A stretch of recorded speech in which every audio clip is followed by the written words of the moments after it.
So, today we're gonna talk about Marcus Aurelius. Marcus Aurelius, the Roman emperor. And it's gonna be the exact same thing as we went through yesterday or today, depends on how you think about it, with Seneca. I know a little bit of just a portrait of Seneca, who he is, what he did, some exercises, and also some quotes. And I do expect that this is gonna be the exact same, which is pretty fucking amazing. It's really amazing. The other article around Seneca, and there's also another one around Epictetus that I'm also willing to go through. Maybe this is actually going to be the second episode that I'm going to record. I don't actually know. But yeah, I'm really, really interested in it, even though I kind of feel like that Marcus Aurelius is one of the Stoics that we know the best, since he was so famous and stuff. But of course, Seneca was also relatively famous. I gotta have to say that, as Senate and also advisor to Nero, as far as I can remember, or if I'm remembering this correctly. He's just also been just a pretty fucking cool guy and an interesting personality. But yeah, let's see what Marcus Aurelius is gonna be all about. And it is actually 9 a.m. Today is my rest day and also my cheat day. If you can call it cheat day, because I'm still eating really healthy, but just the amounts that I want to eat, and also kind of just the amount of carbs that I want to eat and stuff like that. So it's really really amazing. I like Sunday, and tomorrow I'm gonna have my first driving lesson, and I'm a little bit concerned. And no, maybe this is gonna be the second episode. Second episode is gonna be talking. To first of all help myself and maybe help somebody else as well. Maybe I can do so. Who is Marcus Aurelius? Getting to know the Roman emperor. This part of our 3-part short series on the 3 most important Stoic philosophers, which are Marcus Aurelius, Seneca, and Epictetus. Here you'll find a short introduction to Marcus, suggested readings, 3 exercises and or lessons from him, as well as a selection of quotes. You can also read our introduction to Stoicism if you're not familiar with the philosophy, which might be just really good for indeed some people that are not that into it. Introduction. Agesilaus, king of the Spartans, once quipped that he wanted to be the student of man whose son I should like to be as well.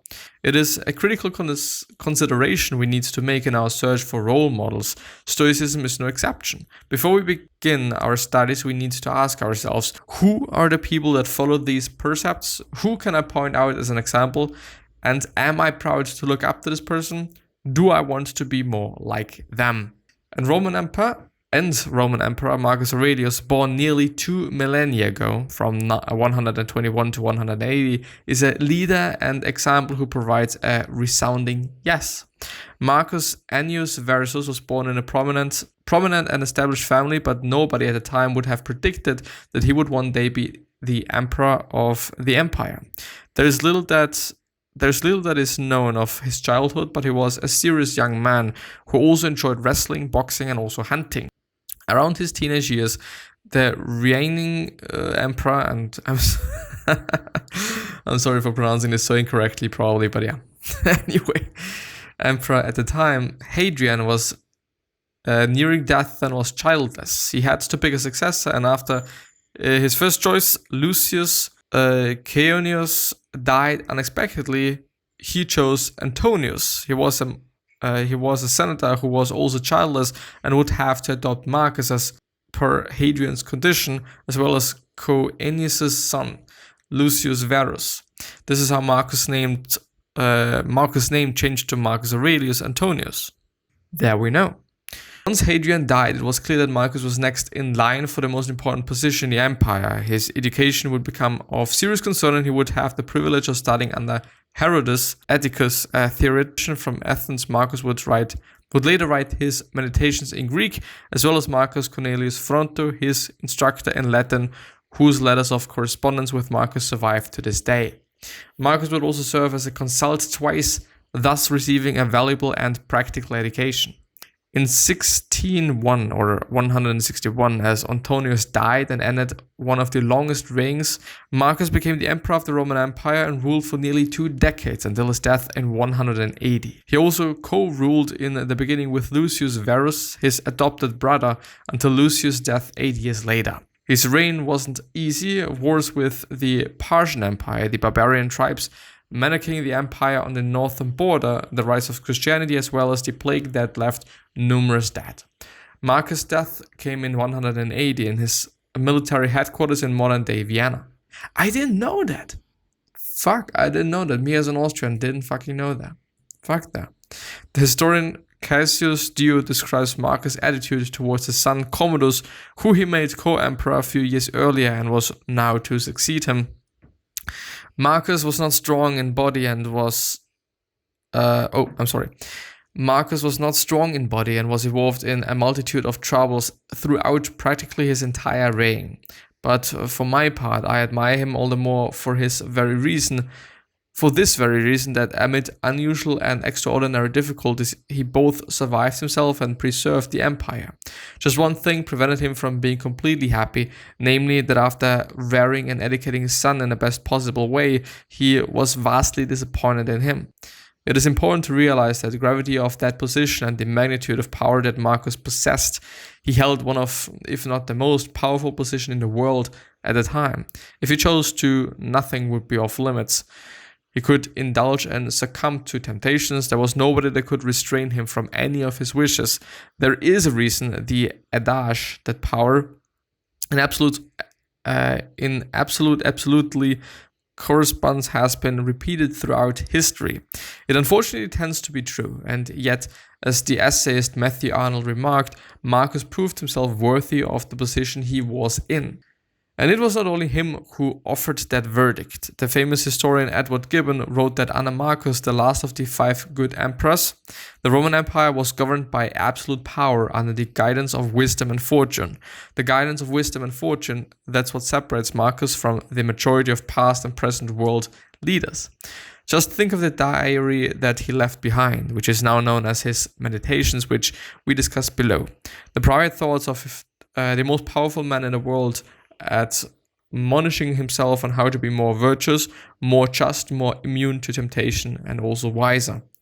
And for Marcus, Stoicism provided a framework for dealing with the stresses of daily life as a leader of one of the most powerful empires in human history.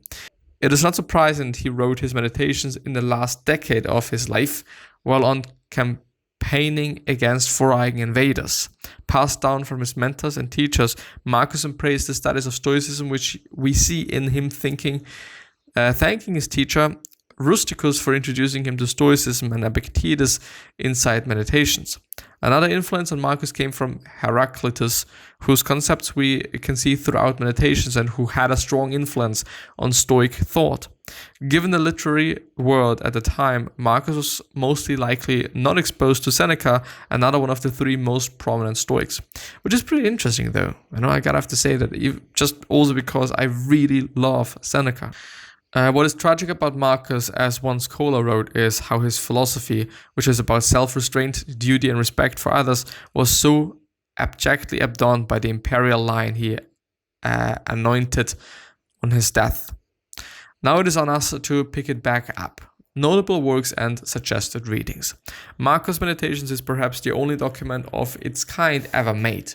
It is the private thought of the world's most powerful man giving advice to himself on how to make good on the responsibilities and obligations of his positions. Originally titled To Himself, Meditations is the definitive text on self-discipline, personal ethics, humility, self-actualization, and strength. It proved to be equally inspirational to writers like Ambrose Bierce and Robert Louis Stevenson, as he has been for statesmen like Theodore Roosevelt, Wen Xiaobao, and Bill Clinton. If you read it and aren't profoundly charged by it, it is probably because, as Aurelius says, what doesn't transmit light creates its own darkness. As John Stuart Mill puts it in his On Liberty Meditations, are quote-unquote the highest ethical product of the ancient mind.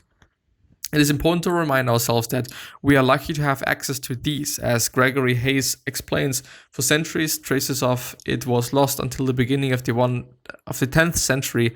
It reappears in a letter from the scholar and churchman Arethus. You have to read the highest translation if you end up loving Marcus. Go get The Inner Citadel and Philosophy as a Way of Love by Pierre Herot, that studies the man and man behind the work. And if you want more on the topic, Marcus inspired The Obstacle is the Way, which you can get a free chapter of if you sign up for the daily Stoic newsletter, which is written by Ryan Holiday, which is also the author of this article, probably, I don't know, and who's also the founder of the Daily Stoic. And by the way, the link to this article is going to be down in the description, so if you want to check it out. I can't talk today, it is insane. And I feel like that I should drink something, probably. Is there... There is nothing in there, but I'm probably having something. Because I don't really think that I've drinking something today. There is something.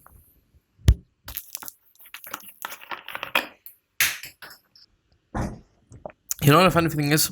The matcha, like my rest day, I kind of feel incomplete when I'm not working out. I kind of feel actually also bad when I'm not working out. You know, I've had quite a lot of time today, and I've also been able to also do quite everything that I have to do for the day, which is amazing in such a short period of time. And yeah, I'm also now able to record, and also then the other one, and then maybe today I'm actually gonna start the other podcast, which I have in mind and have had in mind for so long now. And I've also created all the accounts, and I've also just done everything, set up everything. So maybe today is the day where I'm able to do so, and where I'm able to do that. And yeah. But the thing is, as I said, you know, I kind of feel it is a strange thing. Also the matcha I actually need it, you know, because I'm working out 6 times a fucking week for 1.5 hours which is way too much. And I obviously also know that, and I kind of have to figure out how I can deal with it. Also because I have 1 week left, actually, indeed, of my leisure time, which is insane if you think about it, because then I have to start working, which I'm really looking forward to, by the way. I really am. The problem is, a slight problem that I'm having is that I'm willing to do my driving license exam, or whatever you want to call it, test. I want to do it on Wednesday. Today is Sunday. At this point of time, I'm feeling like I don't really know if I'm going to be able to just get my driving license, you know? I'm a little bit unsure, and I'm willing to just have a little bit of a test, so some pre-test thing on Tuesday if I'm able to do so, because I actually don't know. And you know, I still have 3 days left, including today. I've just done a bit today, obviously, but yeah, I know it is just something, just because it is evolving quite a lot of money. I know if you're not able to pass the test, you have to pay around, like, I think $200 or something to take the next one, which is insane if you think about it. And also, problem is, if I am not gonna do it this week or the next week, then I actually have to take a day off from work, which is not that cool for just some bullshit like that. But yeah, I know we have to see, we have to have a look at it, and we are then I am gonna report things. 3 Stoic exercises from Marcus Aurelius. The first one is practice the virtues you can show. It is easy to succumb to self-pity when we start telling ourselves that we lack certain talents, that we miss stuff that seems to come so easily to other people. We need to catch ourselves when we do so. We need instead to focus on the things that are always within us, our capacity and potential for virtuous action, as Marcus wrote to himself. I am really having a hard time today talking. It's insane, actually. It's really not nice. No one could ever accuse you of being quick-witted. All right, but there are plenty of other things you can claim you haven't got in you. Practice the virtues you can show: honesty, gravity, endurance, austerity, resignation, abstinence, patience, sincerity, moderation, seriousness, high-mindedness. Don't you see how much you have to offer beyond excuses like can't, and yet you still settle for less? Let's fucking think about that, you know? The second thing is draw strength from others. As discussed earlier, Marcus mostly wrote the notes to himself, which are now meditations on the battlefield, during the last decade of his life. In those times of difficulty and adversity, he would write to himself notes of encouragement to pick himself back again to his duty, to do his duty. One exercise that we can borrow from him is to draw strength from people in our lives, or simple role models that inspire us, as he wrote. When you need encouragement, think of the qualities the people around you have. This one's energy, that one's modesty, another one's generosity, and so on. Nothing is as encouraging as when virtues are visibly embodied in the people around us, when we are practically showered with them. It's good to keep this in mind. It really is good to keep this in mind. Really, really. The third one is focus on the present. Marcus knew this, or the temptation that exists for all of us, to let our imagination run wild, envisioning all the ways things can go wrong. Of course, such an exercise can be useful in preparing us for the future and making us ready for adversity, but Marcus well understood that it can become a crippling fear that will paralyze us from any useful action, as he put it. Yes. Don't let your imagination be crushed by life as a whole. Don't try to picture everything bad that could possibly happen. Stick with the situation at hand and ask, why is this so unbearable? Why can't I endure it? And you'll be embarrassed to answer. Then remind yourself that past and future have no power over you, only the present, and even that can be minimized.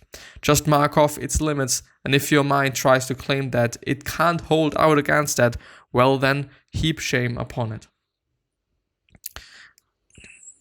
It's amazing quotes. It's amazing quotes because the past few weeks, it's not been that easy for me, breakup shit.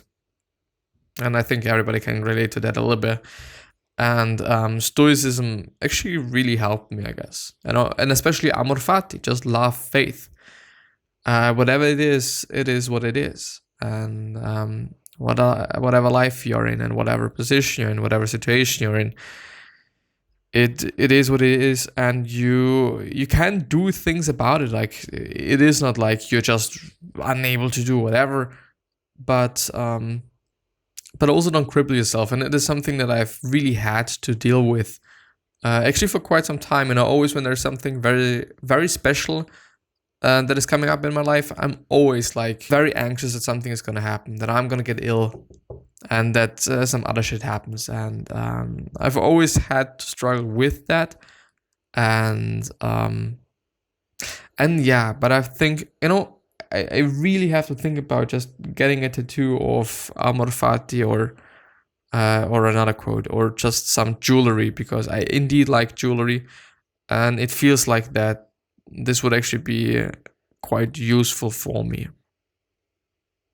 I don't know. Marcus Aurelius quotes, which is going to be the last section of this reading here from me. And I am once again very sorry that my reading today wasn't that on point. I actually don't know why. It could be due to just dehydration, could be due to not working out, could be due to just quite a lot of things. Maybe also not sleeping that much, which I could have actually done, just because I'm having so much time today. But I'm also hoping to do something with a great buddy of mine.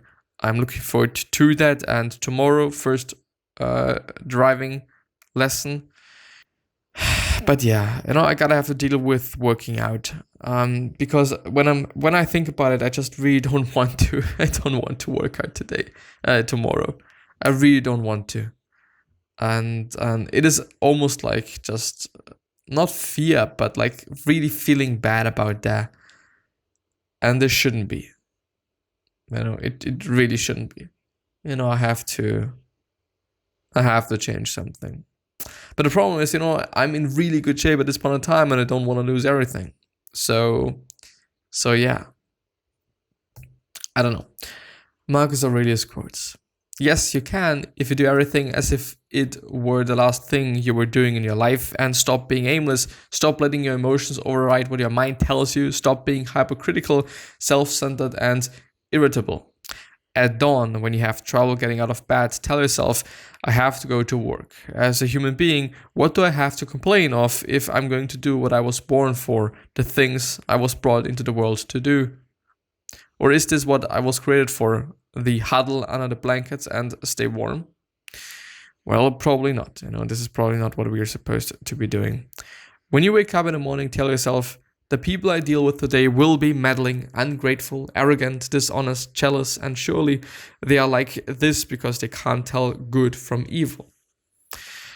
Not to feel exasperated or defeated or despondent because your days aren't backed with wise and moral actions, but to get back up when you fail, to celebrate behaving like a human, however imperfectly, and fully embrace the pursuit that you have embarked on. The mind adapts and converts to its own purposes the obstacle to our acting. The impediment to action advances action. What stands in the way becomes the way. Which I think is kind of a quote that led to The Obstacle is the Way by Ryan Holiday. What stands in the way becomes the way. The mind adapts and converts to its own purposes the obstacle to our action or acting. The impediment to action advances action. I actually don't really get it, but anyway. No carelessness in our actions, no confusion in our words or in your words, no imprecisions in your thoughts. P.S. Visit our page on Stoicism Quotes for more Stoic quotes. You can also check out our popular Memento Mori medallion, which features a quote from Marcus on its back. Yeah, this is going to be the end of the episode. I really indeed have to thank you from the bottom of my heart. I hope that you're fine. I hope that everything is going to be fine. And I wish you the best health, of happiness, and all success, and also hope that you're going to remind yourself and you're going to be remembered. This basically means your legacy, and basically means just being a nice person, then being remembered as a nice person, which is a pretty fucking cool thing. And yeah, 3 other questions that I have you are, why are you here, what are you trying to change, and what's bothering you the most? These 3 questions are hopefully going to show you your purpose and maybe even a business idea, which is nice. And one other question that I have for you is, what could you particularly say that is really going to change somebody's life? Because I believe that we all can say something that is actually indeed going to change somebody's life. So difficult today to talk. It is insane. And it is quite bothering me a bit. Maybe also because I'm in my fasting state and stuff. But yeah, anyway. Gonna see you the next time. Thank you very much. I hope that I've been able to just share some things that are of importance to you. And also in a way that was quite enjoyable. But yeah, I'll see you.